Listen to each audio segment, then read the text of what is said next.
Olá, seja muito bem-vindo ao nosso canal. Antes de começarmos, não se esqueça de deixar o seu joinha, se inscrever no canal e ativar as notificações para não perder nenhum conteúdo. Agora, vamos começar. Em meio à efervescência social dos anos 60, com a Guerra Fria moldando medos e esperanças, a Austrália vivia seu próprio ritmo de crescimento suburbano. Melbourne se expandia por bairros operários e escolares, cortados por estradas, fábricas e áreas verdes. Perto do aeroporto de Moorabbin, numa zona então semiaberta entre Clayton South e Springvale, ficava Westall, com suas escolas públicas e a disciplina rígida típica da época. A cultura popular já falava de discos voadores e a Força Aérea Real Australiana mantinha procedimentos para lidar com relatos de objetos não identificados. Foi nesse cenário que um acontecimento inesperado abalou a rotina de uma manhã de outono. Na quarta-feira, 6 de abril de 1966, por volta do fim da manhã, estudantes da Westall High School e da Westall State School estavam no recreio quando notaram, acima do campo esportivo, um objeto metálico, cinza prateado, de contorno achatado, lembrando um disco. Alguns perceberam reflexos arroxeados sob o sol e um movimento suave, como se a coisa flutuasse num ar eletrizado. Professores gritaram instruções, tentando conter a euforia e o medo, mas dezenas de alunos correram na direção do parque conhecido como The Grange. O objeto teria descido rapidamente atrás de uma faixa de árvores, sumindo por instantes do campo de visão. Os que se aproximaram falam de um pouso breve numa clareira de capim alto. O disco parecia do tamanho de um carro pequeno, borda arredondada, sem janelas visíveis, e uma oscilação que lembrava um peão desacelerando. Alguns afirmaram ouvir um zumbido baixo, outros não perceberam som algum, apenas a sensação de pressão no ar. Depois de alguns minutos, a coisa teria se elevado de maneira quase vertical, fez uma curva fechada e partiu em velocidade surpreendente para o sudoeste. Nesse momento, testemunhas reportaram a presença de várias aeronaves leves, provavelmente vindas do aeroporto próximo, realizando círculos e investidas em direção ao objeto. Uns contaram 3, outros falaram em 5 aviões, compondo uma coreografia de perseguição e cautela. No solo, ficaram marcas que se tornaram matéria de discussão. Estudantes e alguns adultos viram áreas circulares de vegetação amassada, pontos escurecidos e um odor metálico, descrito como cheiro de ozônio ou terra queimada.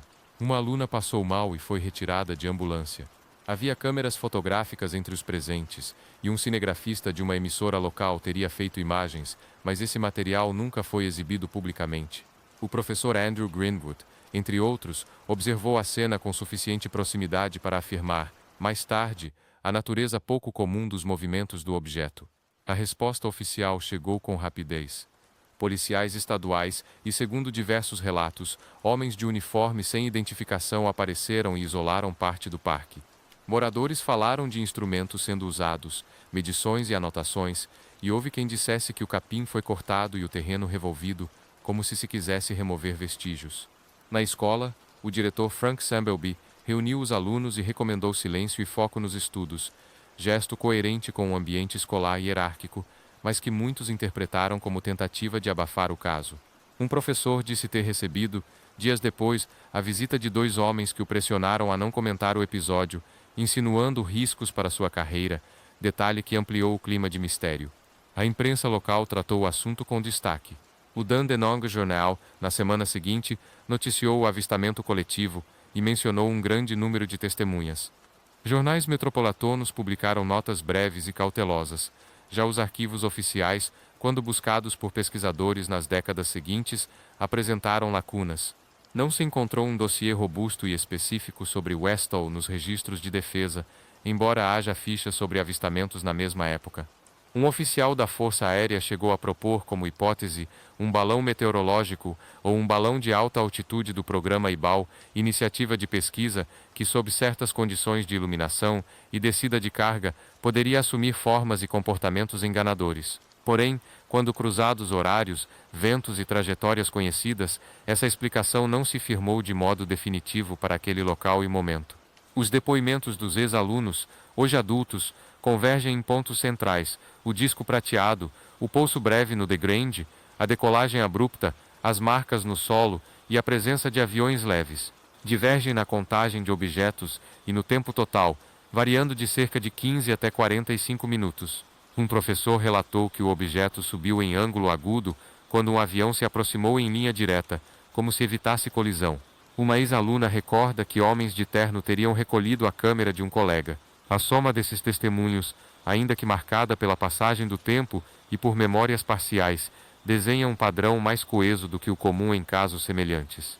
Anos depois, pesquisadores como Shane Ryan mapearam relatos, plantas do parque e recortes de jornal, levantando uma cronologia precisa, mas sem obter a peça que falta, um relatório oficial completo e inequívoco.